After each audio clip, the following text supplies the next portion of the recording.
Hello, everyone. This is Enrique, and this is episode 2 of the Mill City Girls podcast. For this episode, you know what? I'm not gonna do too much of a crazy introduction since it's pretty much a continuation of the conversation that we were having, like about a month ago. I'm just gonna leave it at that, and I really just hope you enjoy the rest of this conversation.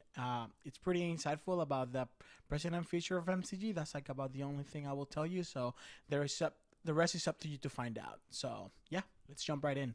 But now that we already talked about the beginning on how kind of Mill City Girls came to be, this is kind of an elaboration question, like elaborating, but it's a kind of like how has MCG evolved from that first community garden into what we're doing now? Yeah, so I think there's a lot that can be said here, but in a nutshell, right, like I think we had to prove the concept with the garden and show the community that this could work, right? Like that there could be this shared space where people could come and take care of it together and grow food together and do that harmoniously. And then people really bought into the idea. And so I think folks, when they heard about it, were so excited about it that the desire from all these different neighborhoods, schools, and different organizations popped up really quickly. And so we were able to think more holistically about like what is the food system we want to create here in Lowell and how can we support that. And so some of the things we added over time in those first few years were, did the community need more community gardens? So we were able to think about what that might look like. Does it make sense to create school gardens? Because, how are we supporting the youngest members of our community in terms of not just accessing, but learning about food? Right? Because when you live in an urban environment, you don't necessarily know where food comes from because you've never seen it. You've never seen a farm, as I had never seen a farm. Then we kind of thought about how do people buy food. So we thought about creating this mobile market that could go to the neighborhoods where there isn't a grocery store and where people had expressed that they wanted fresh produce, but they couldn't get to the store because they didn't have the right transportation. And then how do we fill the inventory of that mobile market? We needed a place where we could grow more produce. So we actually started an urban farm, and what that looks like, where it is, how big it is, has changed a lot over time. Yeah. But the idea that there's a place where, the community can devote to local food that goes right back into the community has remained very central to what we do. And I think, from those are our core programs and like why they developed. We've really added a lot of things, and a lot changed in 2020 when the whole world changed. So we really put a lot of effort into creating this CSA program. So if for folks that don't know, CSA is community supported agriculture. It's a way that you can access produce on a regular basis. You kind of pay at the beginning of the season for the produce that the farmer is going to grow, and then they will harvest it on a regular basis and give a little bit back to you. So we created a CSA that was accessible to low-income people, that they could, if they were SNAP customer, they could use those benefits to get their CSA.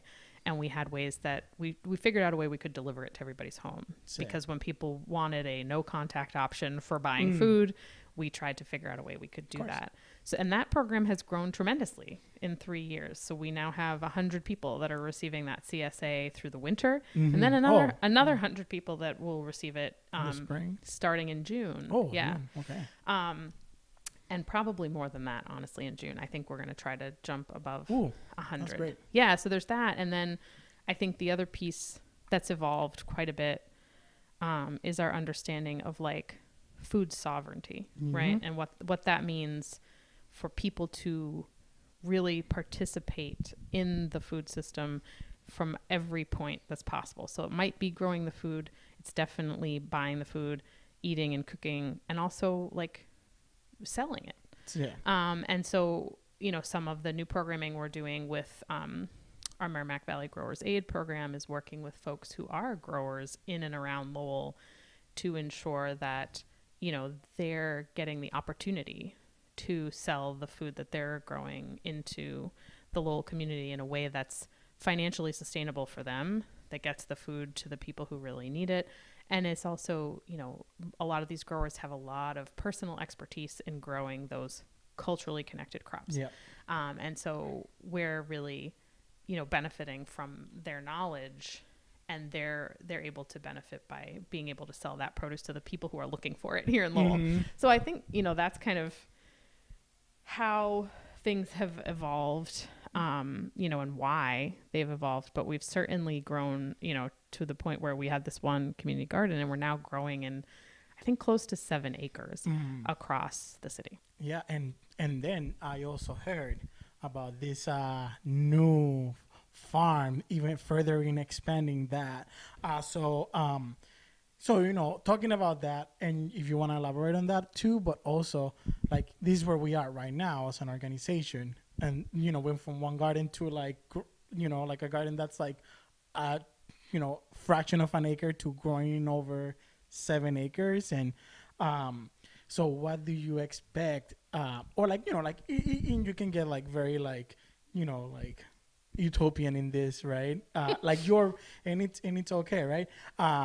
And like what do you expect in the next few years? And it can be like a couple years, 3 years, 10 years, 20 years, like how like things will look like that, like for like not necessarily MCG, but like urban agriculture and food access in Lowell.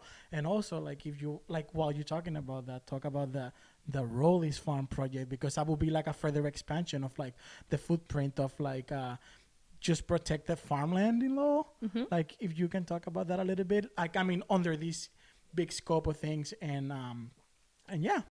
Okay, so I think I'll start. You asked about kind of the vision, right? Mm-hmm. Vision for the next 10 years, and not just Mill City Grows, but like this idea of food sovereignty. What will that grow into in 10 years? And I think that from our very inception, right, we've always focused on this vision that everybody in Lowell will have access to the food that they want. Awesome. Right? That's the goal. Yeah. And I know that Mill City Grows alone, with the efforts that we're putting in, is not going to grow and sell all of the food that everybody in Lowell needs. It's like 120,000 people. Right. There's 120,000 people, and they all eat very different food. Yeah. Right. And they're all live very different lives.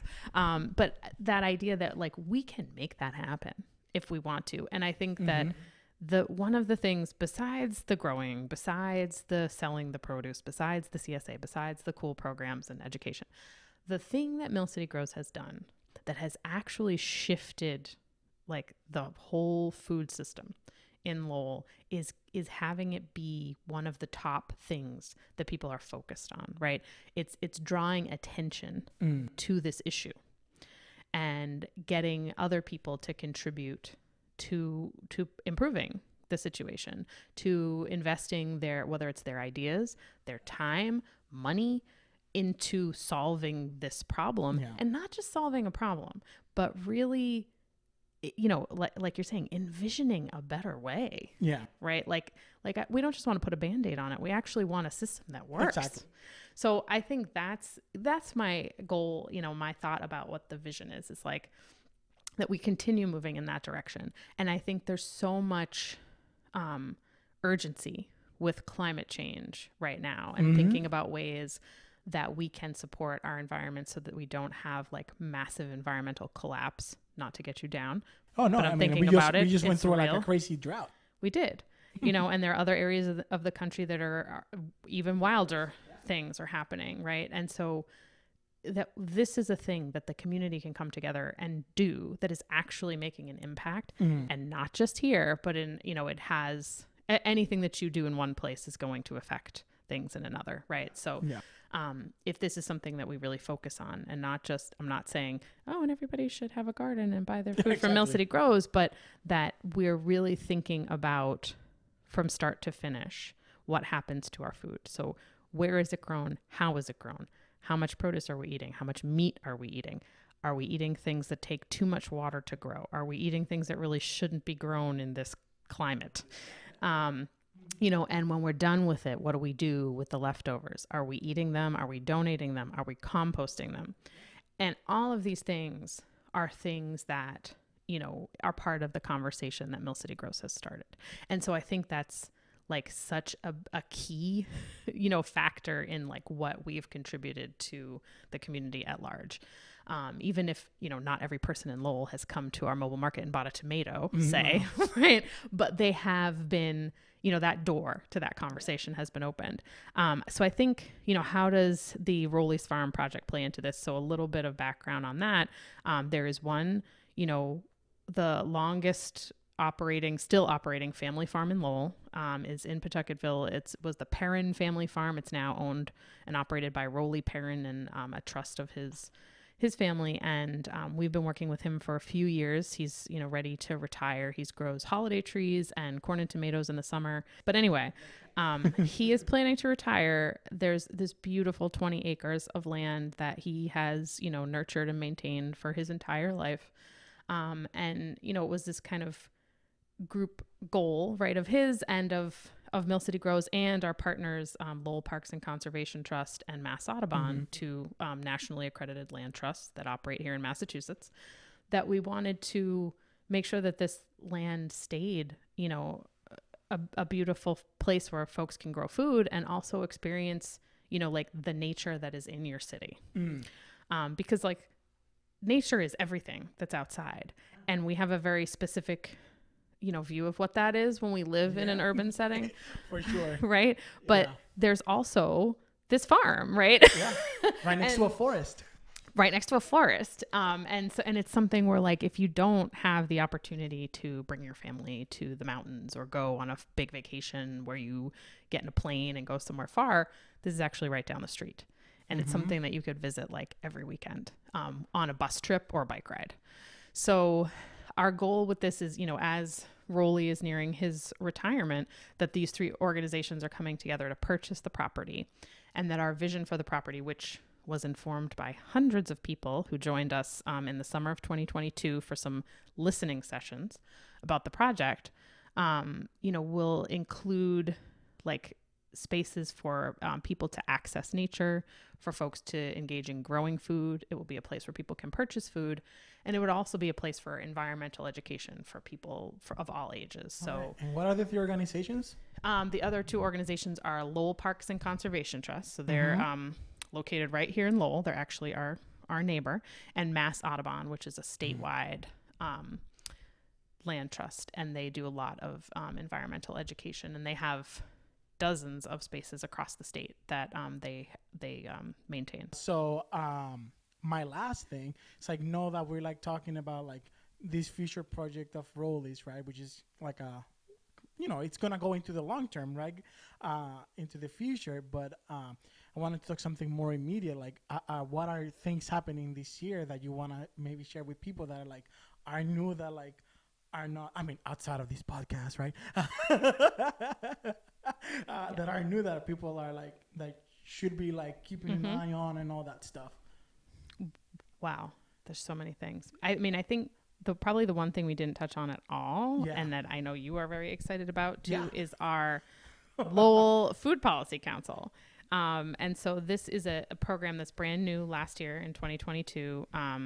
It's still, the Lowell Food Policy Council is really, a way for us to prioritize advocating for better food policies here in Lowell and beyond. And so, this is a project that you're working on with lots of local residents. We're continuing to recruit people for that. And it's a group that's meeting once a month. To talk about, the group is educating themselves about all the different issues that folks are concerned about in Lowell, and coming up with some ways that we can directly impact both, quality of life for people in terms of food in Lowell, as well as policy that will, affect people for years to come. And so I think that's something that if folks, if that made you perk your ears up, you want to get in touch and like get involved, it's a really amazing program. And I think, it's continuing that, like, let's open the door and have this conversation, because this is something that's actually really important to everyone, and it's important to our environment. And it's just, if you live in Lowell, this pertains to you. Like, doesn't matter who you are. Like, if you're a Lowell resident, this is this pertains to you. It does. Yeah. Right. If you're a person who lives in Lowell and eats food. And eats food, right? Which I'm guessing you do. You do. I think the other, this isn't, it's not new in 2023, but in 2022, we released our Lowell community food assessment.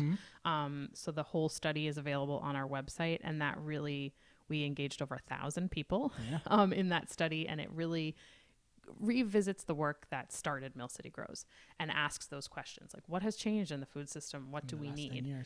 And I think that that's something that's really valuable for folks to know about and understand kind of what are the issues, what are the changing issues that we're dealing with in terms of food. And I think the other piece that we haven't discussed too much, but I think I'm really excited about is, continuing to grow our food is medicine work.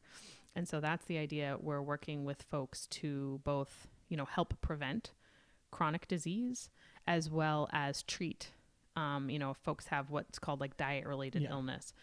So things like hypertension, diabetes, high blood pressure, being able to support people in adjusting their diet so that they have better long-term health outcomes over time. And so we are really excited to be able to offer some in-person cooking classes. Again, this is something that we had done in conjunction with Lowell Community Health Center and Lowell General Hospital, that, really kind of slowed down during the pandemic for as obvious we were moving reasons. Into our new building, I still remember that day that we were supposed to inaugurate it, and it was the first day everything closed.